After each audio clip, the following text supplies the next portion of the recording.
This channel does not promote any violent, harmful, or illegal activities. All content provided by this channel is meant for an educational purpose only. Chandranath রথ খুনে আরো একটা CCTV footage প্রকাশ্যে এসেছে। বাইকে করে আততায়ীদের পালানোর ছবি ধরা পড়েছে সিসিটিভিতে।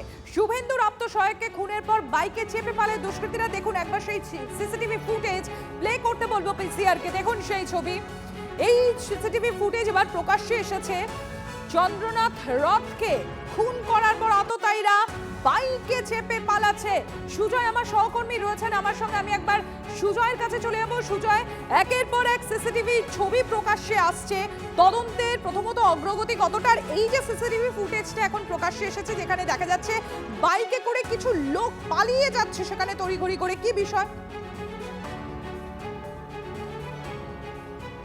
দেখো, এই মোটর বাইকটি দেখে যা মনে হচ্ছে, যেটা পুলিশ মনে করছে যে এটাও সেই সন্দেহভাজন আততায়ীদের ব্যবহার করা মোটর বাইক। তার কারণ বাইকের বৈশিষ্ট্যটা তুমি যদি দেখো, স্পোর্টস বাইক ব্যবহার করা হয়েছে, দুজনের মাথায় হেলমেট ছিল। অর্থাৎ যখন সিসিটিভিতে যাতে তাদের কোনোভাবে ধরা না পড়ে। এবং প্রাথমিক তদন্তে আরও একটা নতুন আপডেট দর্শকদের জানানোর চেষ্টা করব।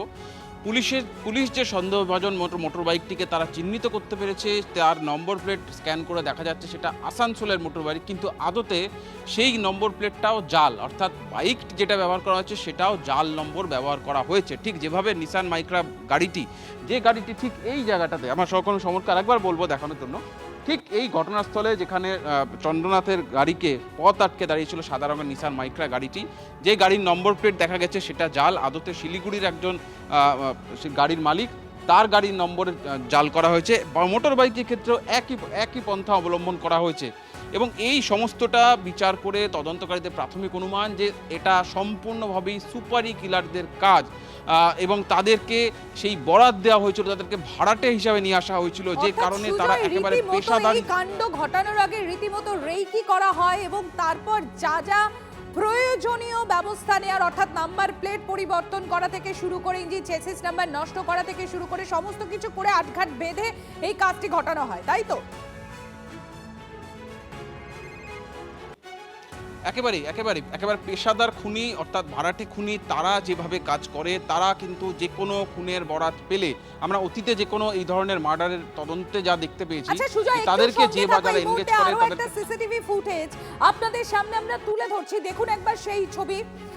সন্দেহভাজন যে বাইকের কথা সুজয় একটু আগেই আপনাদের সামনে তুলে ধরছিল, সেই সন্দেহজনক বাইক, দেখুন স্পোর্টস বাইকের কথা উল্লেখ হচ্ছিল, কিন্তু সেখানেও এই যে বাইকের নম্বর প্লেট, সেই নম্বর প্লেটটিও আসল নয়। তদন্তে এমনই চাঞ্চল্যকর তথ্য উঠে আসছে। আমি আরো একবার চলে যাবো সুজয়ের কাছে। সুজয়, তুমি যে বিষয়টি জানাচ্ছিলে, এক্ষুনি আরো একটা সিসিটিভি ফুটেজ এই মুহূর্তে TV9 বাংলার দর্শকদের জন্য আমরা তুলে ধরছি, যে স্পোর্টস বাইকের কথা তুমি বলছিলে।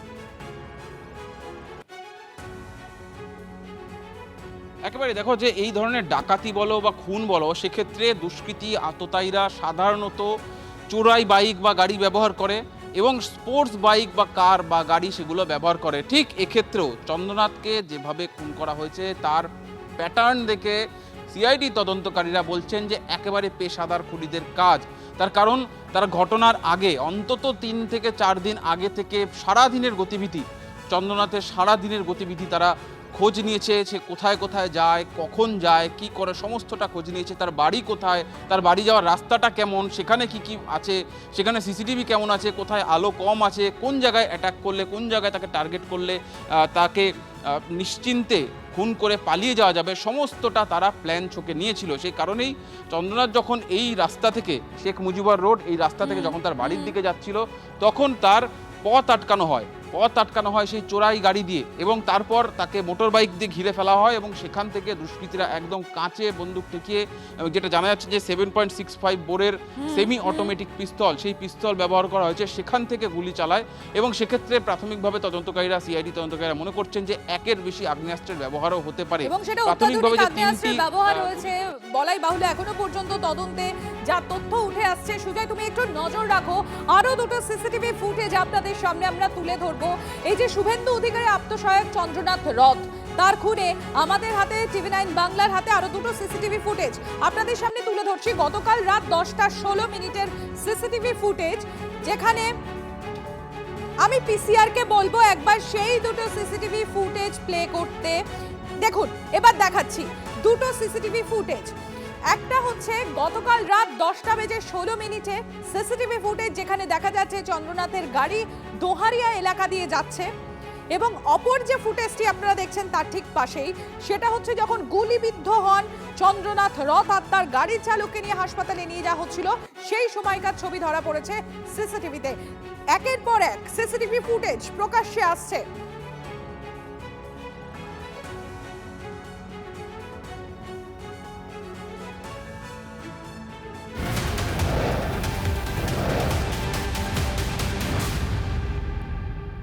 এদিকে চন্দ্রনাথ রথের চালকের অবস্থাও সংকটজনক। 3টি গুলি অস্ত্রোপচার করে বের করা হয়েছে। ভোর রাত পর্যন্ত চলেছে অস্ত্রোপচার। প্রদীপ্ত আমার সহকর্মী রয়েছেন আমার সঙ্গে, একবার প্রদীপ্তর কাছে চলে যাব। প্রদীপ্ত, চন্দ্রনাথ রথের যিনি চালক ছিলেন ইতিমধ্যে অস্ত্রোপচার করে 3টি গুলি বার করা হয়েছে তার শরীর থেকে। এখন কি অবস্থা তার, কি জানতে পারছো?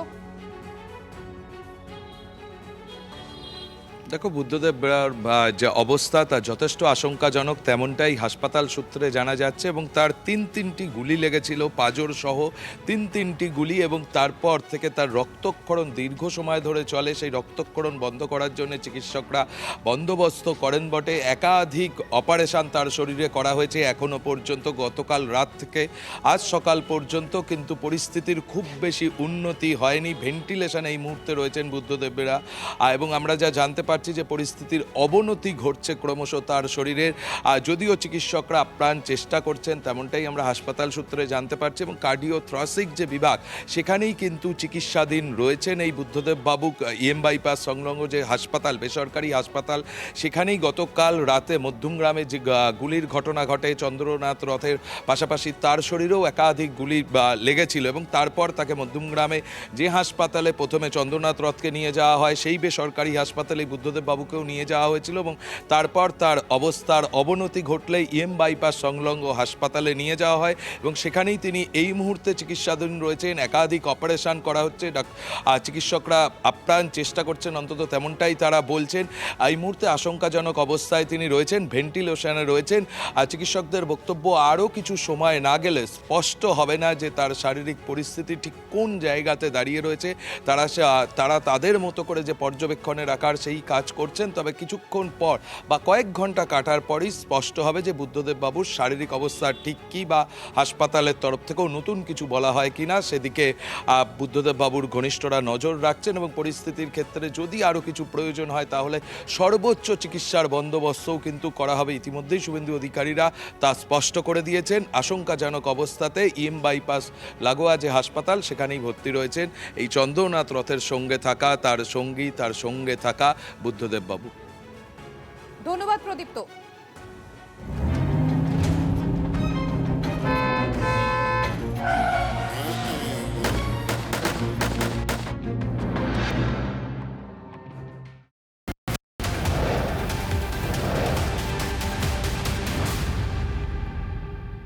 এই চন্দ্রনাথ রথ খুনের সরাসরি তৃণমূলকে নিশানা করলেন তার মা। ভোটে চন্দ্রনাথকে ভবানীপুরের দায়িত্ব দিয়েছিলেন শুভেন্দু অধিকারী। মমতার হারের প্রতিশোধ নিতে ছেলেকে খুন করেছে তৃণমূল। যারা বলেছিল 4 তারিখের পর দিল্লির কোনো বাপ বাঁচাতে পারবে না, তারাই দেখিয়ে দিল। বিস্ফোরক দাবি চন্দ্রনাথের মা।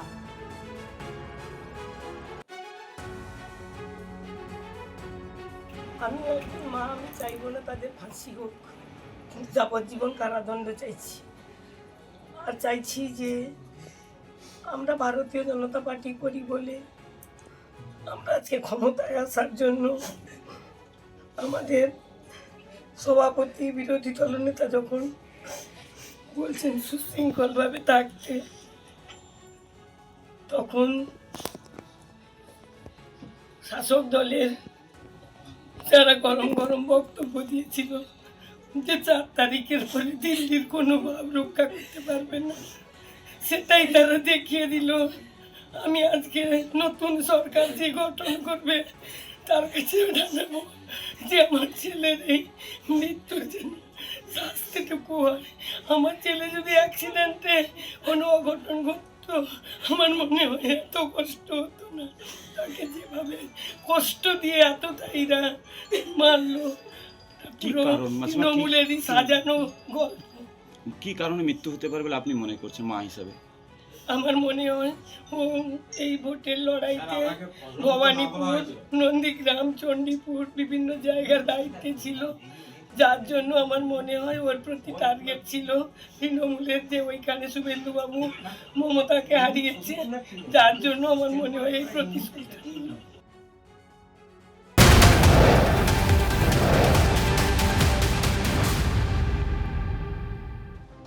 এজেন্সি ট্রেন্ড কিলার দিয়ে খুন করানো হয়েছে শুভেন্দুর আত্মসহায়ককে, অভিযোগ অর্জুন সিং এর। বিজেপি নেতার নিশানায় অভিষেক, হারের পর শুভেন্দুকে বার্তা দিতেই খুন, অভিযোগ কৌস্তব বাগচি। বিজেপি জেতার পর দলের 3 কর্মী মারা গেলেন, ফল উল্টো হলে 200 বিজেপি কর্মী খুন হয়ে যেতে, মন্তব্য শ্রমিক ভট্টাচার্যের। কোল্ড ব্লাড মারা, পয়েন্ট ব্ল্যাঙ্ক 9 mm দিয়ে খুন করা আছে, মানে একদম প্রফেশনাল কিলার।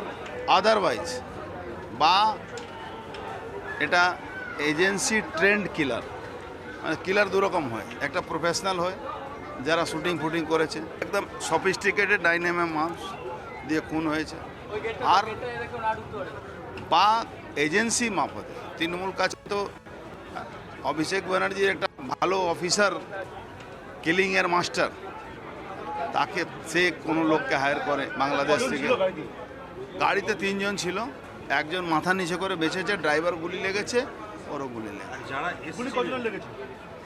3টে গুলি একজনে লেগেছে, ড্রাইভারে একটা গুলি।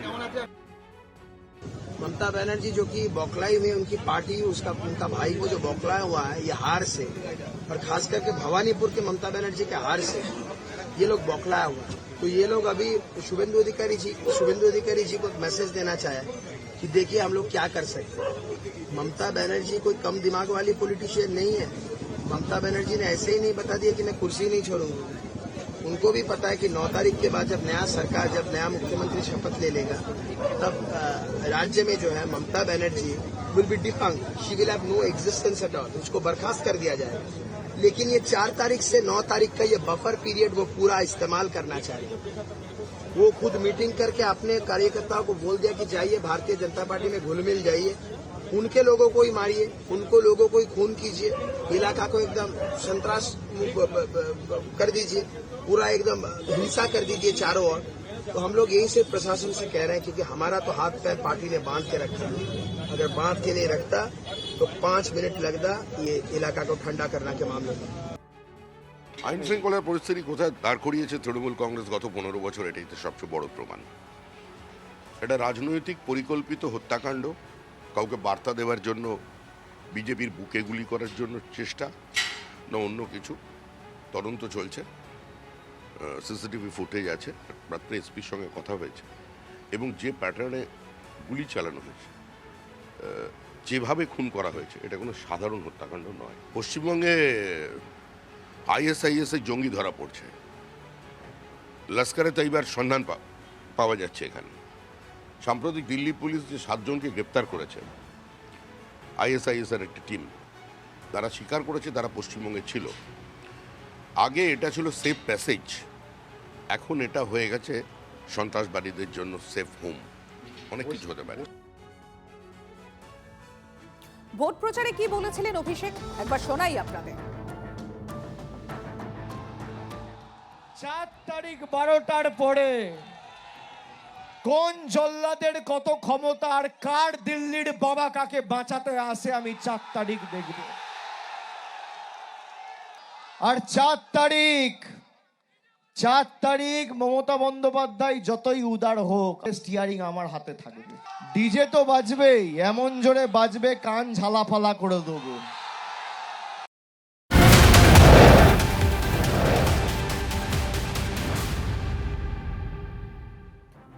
চন্দ্রনাথ হত্যাকাণ্ডে বিজেপির প্রতিক্রিয়ার আগেই প্রতিক্রিয়া তৃণমূল কংগ্রেসের। খুনের ঘটনায় সবাই যখন হতভম্ব, তখন দলের এক্স হ্যান্ডেলে পোস্ট জোড়াফুল শিবিরে।